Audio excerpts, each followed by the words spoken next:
ஓம் சாந்தி 21-3-2025 சாக்கார முரளி. இன்று சிவ பகவான் கூறுகிறார், இனிமையான குழந்தைகளே, நீங்கள் உங்களுடைய யோக பலத்தின் மூலம் முழு உலகத்தையும் தூய்மையாக்க வேண்டும்.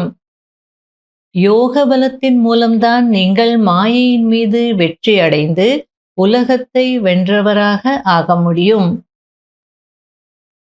கேள்வி: தந்தையின் பாகம் என்ன? அந்த பாகத்தை குழந்தைகளாகிய நீங்கள் எதனுடைய ஆதாரத்தில் அறிந்திருக்கிறீர்கள்? பதில்: தந்தையினுடைய பாகம் அனைவருடைய துக்கத்தையும் நீக்கி சுகம் கொடுப்பது, ராவணனின் சங்கிலியிலிருந்து விடுவிப்பதாகும். தந்தை எப்பொழுது வருகிறாரோ அப்பொழுது பக்தியின் இரவு முடிவடைகிறது. சுயம் தந்தை உங்களுக்கு தன்னை பற்றியும் தன்னுடைய ஆஸ்தியை பற்றியும் அறிமுகம் கொடுக்கிறார். நீங்கள் ஒரு தந்தையை அறிந்து கொள்வதினால்தான் அனைத்தையும் அறிந்து கொண்டு விடீர்கள். முரளியின் பாடல்: தாயும் நீயே, தந்தையும் நீயே. ஓம் சாந்தி. குழந்தைகள் ஓம் சாந்தியின் அர்த்தத்தை புரிந்து கொண்டிருக்கிறீர்கள். நாம் ஆத்மாக்கள் இந்த சிருஷ்டி நாடகத்தில் நமக்கு முக்கியமான பாகம் இருக்கிறது என்பதை தந்தை புரிய வைத்திருக்கிறார். யாருடைய பாகம்? ஆத்மா ஷரீரத்தை தாரணை செய்து பாகத்தை நடிக்கிறது. எனவே குழந்தைகளை இப்பொழுது ஆத்மா அபிமானிகளாக ஆக்கிக் கொண்டிருக்கிறார். இவ்வளவு காலம் தேக அபிமானிகளாக இருந்தீர்கள். இப்பொழுது தன்னை ஆத்மா என்று உணர்ந்து தந்தையை நினைவு செய்ய வேண்டும். நம்முடைய பாபா டிராமா பிளான் படி வந்திருக்கிறார். தந்தை வருவதே இரவில்தான். எப்பொழுது வருகிறார்? அதற்கான நாள் தேதி என்று எதுவும் இல்லை. யார் லௌகீக பிறவி எடுக்கிறார்களோ அவர்களுக்கு தான் நாள் தேதி எல்லாம் இருக்கும். இவரோ பாரலௌகீக தந்தை ஆவார். இவருக்கு லௌகீக பிறவி கிடையாது. எப்பொழுது இரவு, அதாவது காரிருள் ஏற்படுமோ அப்பொழுது நான் வருகிறேன் என்று கூறுகிறார். இச்சமயம் பக்தியும் தமோ பிரதானமாக இருக்கிறது. மூலவத்தனத்தில் இருக்கும் போது ஆத்மாவிற்கு நிழல் போன்ற சூக்ஷ்ம சரீரமும் இருக்காது, எலும்பு தசையின் ஷரீரமும் இருக்காது. இந்த விஷயங்களை மனிதர்கள் அறியாமல் இருக்கிறார்கள். தந்தை வந்துதான் சொல்கிறார், பிராமணர்களாகிய நீங்கள்தான் கேட்கிறீர்கள், வேறு யாரும் கேட்பதில்லை. இப்பொழுது தந்தை உங்களை தூய்மையாக்கிக் கொண்டிருக்கிறார். நீங்கள் மீண்டும் யோக பலத்தின் மூலம் இந்த சிருஷ்டியை தூய்மையாக்கிக் கொண்டிருக்கிறீர்கள். மாயை மீது நீங்கள் வெற்றி அடைந்து உலகத்தை வென்றவராக ஆகிறீர்கள். யோக பலத்தை சயின்ஸ் பலம் என்றும் சொல்லப்படுகிறது. சாந்தி தாமம் என்பது ஸ்வீட் சைலன்ஸ் ஹோம் ஆகும். அதாவது இனிமையான அமைதியான வீடாகும். இப்பொழுது ஆத்மாக்களாகிய உங்களுக்கு நம்முடைய வீடு சாந்தி தாமம் என்பது தெரிய வந்திருக்கிறது. பக்தி மற்றும் ஞானம் இரண்டிலுமே அனைத்தையும் விட உயர்ந்த கர்மம் எதுவென்றால் தானம் செய்வது. பக்தி மார்க்கத்தில் இறைவன் பெயரில் தானம் செய்கிறார்கள். எதற்காக? ஏதாவது ஒரு விருப்பமோ அவசியம் இருக்கும். எப்படி கர்மம் செய்கிறோமோ அதற்கேற்ற பலன் அடுத்த பிறவியில் அடைவோம் என்று புரிந்திருக்கிறார்கள். இந்த பிறவியில் என்ன செய்வார்களோ அதனுடைய பலன் அடுத்த பிறவியில் அடைவார்கள். மற்றபடி ஜன்ம ஜன்மாந்தரத்திற்கு அடைய மாட்டார்கள். ஒரு பிறவிக்கான பலன் கிடைக்கிறது.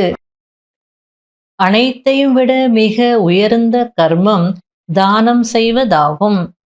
தானம் செய்பவருக்கு புண்ணியாத்மா என்று சொல்லப்படுகிறது. பாரதத்திற்கு மகாதானி என்று சொல்லப்படுகிறது. பாரதத்தில் எவ்வளவு தானம் செய்யப்படுகிறதோ அவ்வளவு வேறு எந்த கண்டத்திலும் செய்யப்படுவதில்லை. தந்தையும் வந்து குழந்தைகளுக்கு தானம் செய்கிறார். குழந்தைகள் பிறகு தந்தைக்கு தானம் செய்கிறார்கள். பாபா, நீங்கள் வந்தீர்கள் என்றால் எங்களுடைய உடல், மனம், பணம் அனைத்தையும் உங்களுக்கு ஒப்படைத்து விடுவோம். உங்களை தவிர எங்களுக்கு வேறு யாரும் இல்லை என்று சொல்கிறீர்கள். தந்தையும் எனக்காக இருப்பவர்கள் குழந்தைகளாகிய நீங்கள்தானே என்கிறார். நான் வந்து உங்களுக்கு சொர்க்கத்தின் ராஜ்யத்தை கொடுக்கிறேன். 5 விகாரங்கள் என்ற ராவணனிடம் தோல்வி அடைகிறீர்கள். பிறகு ராவணன் மீது வெற்றியும் அடைகிறீர்கள் என்று இப்பொழுது தந்தை புரிய வைக்கிறார். ஆனால் அவர்கள் தேவதைகள் மற்றும் அசுரர்களின் யுத்தத்தை காட்டியிருக்கிறார்கள். அவன் உங்களுடைய எதிரி என்ற காரணத்தினால்தான் சதா எரித்து கொண்டே வந்திருக்கிறீர்கள். ஆனால் உங்களுக்கு தெரியாது. இந்த விகாரங்களுக்கு தான் மாயை என்று சொல்லப்படுகிறது. இப்பொழுது ஸ்ரீமத் படி நீங்கள் இந்த 5 விகாரங்கள் மீது வெற்றி அடைகிறீர்கள். வெற்றி அடைய வைப்பதற்காக தான் தந்தை வந்திருக்கிறார். ராவணனும் கூட குறைந்த சக்தியுடையவன் அல்ல. ஆனால் அவன் துக்கம் கொடுக்கிறான். எனவே அவனுக்கு மகிமை இல்லை. குழந்தைகளாகிய உங்களுக்கு சைலன்ஸின் சுத்த அகங்காரம் இருக்க வேண்டும். நீங்கள் மன்மனாபவ நிலையின் ஆதாரத்தில் சைலன்ஸ் மூலம் உலகத்தை வென்றவர்களாக ஆகிவிடுகிறீர்கள். அவர்கள் விஞ்ஞானத்தின் கர்வமுடையவர்கள். நீங்கள் சைலன்ஸின் கர்வமுடையவர்கள். தங்களை ஆத்மா என்று உணர்ந்து தந்தையை நினைவு செய்கிறீர்கள். இப்பொழுது இதுவோ பழைய உலகம். இதில் தேகம் உட்பட தேகத்திற்கு சம்பந்தப்பட்ட உங்களுடைய நண்பர்கள், உறவினர்கள் யாரெல்லாம் இருக்கிறார்களோ அவர்கள் அனைவர் மீது இருக்கும் பற்றை நீக்கி விடுங்கள். குழந்தைகளாகிய நீங்கள் இப்பொழுது உங்களுடைய அனைத்து விஷயங்களையும் தந்தையிடம் ஒப்படைத்து விடுகிறீர்கள். தந்தை பிறகு சொர்க்கத்தின் 21 பிறவிகளின் ராஜ்யத்தை உங்களிடம் ஒப்படைத்து விடுகிறார். கொடுக்கல் வாங்கல் இருக்கும் அல்லவா? நம்ம கிட்ட என்னென்ன இருக்கோ அதை இப்ப பாபா கிட்ட ஒப்படைச்சிட்டோம் அப்படின்னா, பாபா என்ன சொல்லிட்டு இருக்கிறார்? என்கிட்ட இருக்கிறதெல்லாம் நான் உங்களுக்கு ஒப்படைச்சிடுறேன். சொர்க்கத்தின் 21 பிறவிகளின் ராஜ்யத்தை உங்களுக்கு ஒப்படைச்சிடுறேன் அப்படின்றார். நீங்கள் என்னை நினைவு செய்தீர்கள் என்றால் உங்களுடைய பாவ கர்மங்கள் அழிந்து போகும். உங்கள் அனைவருக்கும் இப்பொழுது வானப்பிரஸ்த நிலை. சிவபாபாவை நினைவு செய்யுங்கள். இப்பொழுது நம்முடைய வீட்டிற்கு செல்ல வேண்டி இருக்கிறது என்று அனைவருக்கும் சொல்லுங்கள். நல்லது. இனிமையிலும் இனிமையான காணாமல் போய் கண்டெடுக்கப்பட்ட செல்ல குழந்தைகளுக்கு மாத் பிதா பாப் தாதாவின் அன்பு நினைவுகள் மற்றும் காலை வணக்கம். ஆன்மீக குழந்தைகளுக்கு ஆன்மீக தந்தையின் நமஸ்காரம். கடைபிடிக்க வேண்டிய முக்கியமான சாராம்சம். முதல் பாயிண்ட், கலியுகத்தின் அனைத்து கர்ம பந்தனங்களையும் புத்தியின் மூலம் மறந்து 5 விகாரங்களை தானம் செய்து ஆத்மாவை சதோ பிரதானமாக ஆக்க வேண்டும். ஒரே ஒரு சைலன்ஸின் சுத்த அகங்காரத்தில் இருக்க வேண்டும். 2வது பாயிண்ட், இந்த ருத்ர யஜ்யத்தில் குஷியாக தன்னுடைய உடல், மனம், பணம் அனைத்தையும் அர்ப்பணம் செய்து பயனுள்ளதாக ஆக்க வேண்டும். இச்சமயம் அனைத்தையும் தந்தையிடம் ஒப்படைத்துவிட்டு 21 பிறவிகளுக்கான ராஜ்யத்தை தந்தையிடம் இருந்து அடைந்துவிட வேண்டும். வரதானம்: ஆவேசத்தின் அம்சத்தையும் தியாகம் செய்யக்கூடிய சுயமரியாதையில் இருக்கும் புண்ணியாத்மா ஆகங்கள். சுயமரியாதையில் இருக்கும் குழந்தைகள் அனைவருக்கும் மரியாதை கொடுக்கும் வள்ளலாக இருப்பார்கள். வள்ளல் என்றால் இரக்கமனம் உடையவர்கள். அவர்களிடம் ஒருபோதும் எந்த ஒரு ஆத்மாவின் மீதும் சங்கல்பத்திலும் கூட ஆவேசம் இருக்காது. அதாவது, இவர் ஏன் இப்படி இருக்கிறார், இப்படி செய்திருக்க கூடாது, இப்படி நடந்திருக்க கூடாது, ஞானம் இதுபோல் சொல்கிறதா என்ன என்று சொல்வது, இதுவும் சூக்ஷ்மத்தில் ஆவேசத்தின் அம்சமாகும். ஆனால் சுயமரியாதையில் இருக்கும் புண்ணியாத்மாக்கள் விழுந்து கிடப்பவரையும் எழுப்புவார்கள், ஒத்துழைப்பு கொடுக்கக்கூடியவராக ஆக்குவார்கள். இவர் தன்னுடைய கர்மத்தின் பலனை அனுபவித்துக் கொண்டிருக்கிறார். செய்கிறார்கள் என்றால் கண்டிப்பாக அனுபவிப்பார்கள். விழத்தான் வேண்டும் என்ற சங்கல்பமும் செய்ய மாட்டார்கள். அதாவது சுயமரியாதையில இருக்கக்கூடிய புண்ணிய ஆத்மாக்கள் யார் தவறு செய்தாங்க அப்படின்னா, ஏன் இவங்க இப்படி செய்யறாங்க, ஞானம் இப்படி செய்ய சொல்லுதா, பாபா எங்கேயாவது இப்படி எல்லாம் சொல்லியிருக்காங்களா, இவங்க ஞானிகளா இருந்துகிட்டு இப்படி செய்யறாங்களே, இப்படியெல்லாம் செய்யக்கூடாது, நடந்திருக்க கூடாது அப்படிலாம் சொல்ல மாட்டாங்க. ஏன்னா அப்படி சொல்வது கூட கர்வத்தின் ஆவேசத்தின் அம்சம் அப்படின்றார்.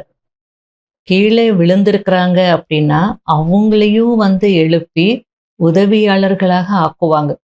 பாபாவின் காரியத்திற்கு ஒத்துழைப்பு செய்யக்கூடியவர்களாக ஆக்குவாங்க. மற்றபடி இவங்களுக்கு வேணும், செய்தாங்கில்ல, இவங்க அனுபவிட்டோம், அவங்க கர்ம கணக்கை முடிக்கிட்டோம், அவங்க கர்மா அவங்க அனுபவிக்கிறாங்க, செய்தாங்க, அந்த கர்மத்தினுடைய பலன் இப்போ அனுபவிச்சுட்டு இருக்காங்க, அப்படியெல்லாம் சொல்ல மாட்டாங்க. மற்றபடி இவங்க செய்தாங்கில்ல, தப்பு பண்ணாங்கில்ல, கண்டிப்பா அனுபவிச்சே ஆகணும், அதான் இப்போ அனுபவிச்சுட்டு இருக்காங்க, செய்யறாங்கன்னா கண்டிப்பா அனுபவிப்பாங்க, இவங்க விழதான் வேண்டும் அப்படியெல்லாம் சொல்ல மாட்டாங்க. சங்கல்பத்திலையும் அவங்களுக்கு அந்த எண்ணம் வராது. அது போன்ற எண்ணம் எல்லாம் உருவாக்க மாட்டாங்க. இப்படிப்பட்ட சங்கல்பம் குழந்தைகளாகிய உங்களிடம் இருக்கக்கூடாது. அப்போதான் நீங்க சுயமரியாதையில் இருக்கக்கூடிய புண்ணியாத்மா ஆக முடியும்னு சொல்லிட்டு இருக்கிறார். ஸ்லோகன்: திருப்தி மற்றும் மகிழ்ச்சி என்ற விசேஷ தன்மைதான் பறக்கும் கலையின் அனுபவம் உடையவராக ஆக்குகிறது. அவ்யக்த சமிகை: சத்திய சக்தியின் அடையாளம் பயமற்ற தன்மையாகும். சத்தியமானவர்கள் நடனமாடிக்கொண்டிருப்பார்கள் என்று சொல்லப்படுகிறது. அதாவது சிந்தி பழமொழி, உண்மையாக இருக்கிறாங்கன்னா அவங்க எப்பவுமே குஷியில நடனமாடிக்கொண்டே இருப்பாங்க அப்படின்னு சொல்லப்பட்டிருக்கு.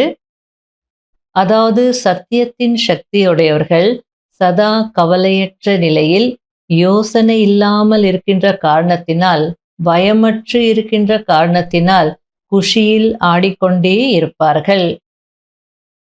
அதாவது யார் உண்மையாக இருப்பாங்களோ அவங்களுக்கு பயம் இருக்காது, கவலை இருக்காது.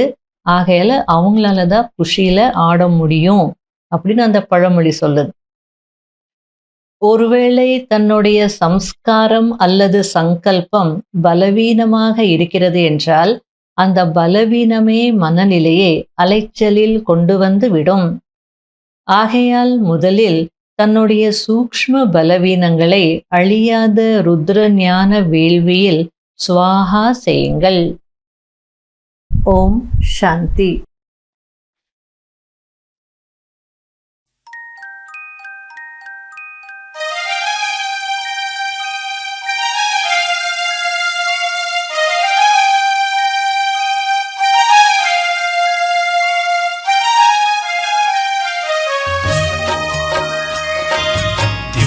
புத்தி திவ்ய சக்தி உன்னிடத்தில், அது உன்னிடத்தில். திவ்ய திருஷ்டி திவ்ய சிருஷ்டி உன்னிடத்தில், அது உன்னிடத்தில். ஜோதி சொரூபம் உந்தன் சொரூபம், முக்தி மேலும் ஜீவன் முக்தி உன்னிடத்தில், அது உன்னிடத்தில். இரண்டு எழுத்தினில் என்னை மறந்தேன் அந்த வார்த்தை பாபா மேரா பாபா. திவ்ய புத்தி திவ்ய சக்தி உன்னிடத்தில், அது உன்னிடத்தில்.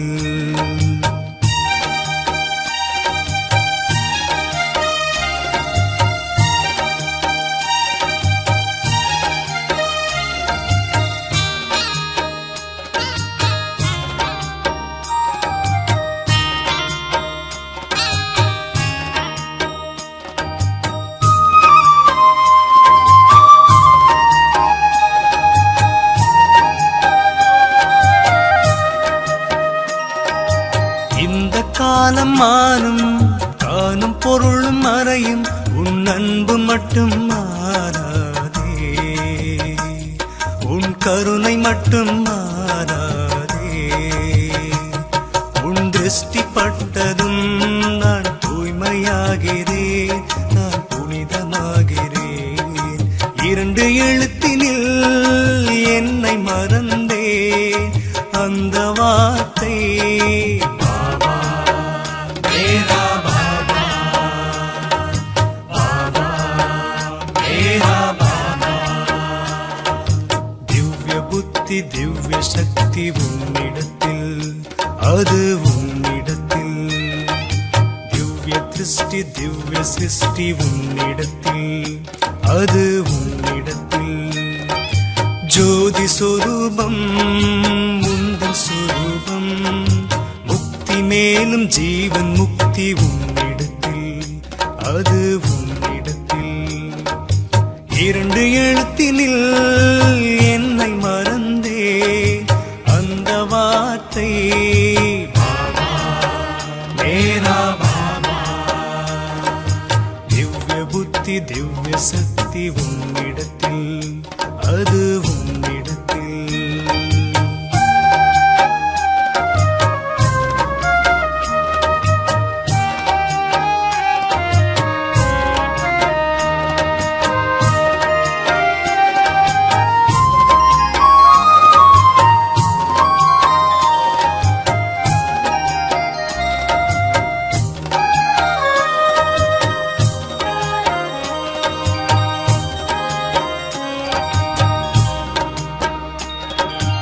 உலக வாழ்க்கை வாழ ஞான செல்வம் வேண்டும், உன் ஸ்நேகம் என்னை இனிமையாக்குதே, உன் யோகம் என்னை வலிமையாக்குதே.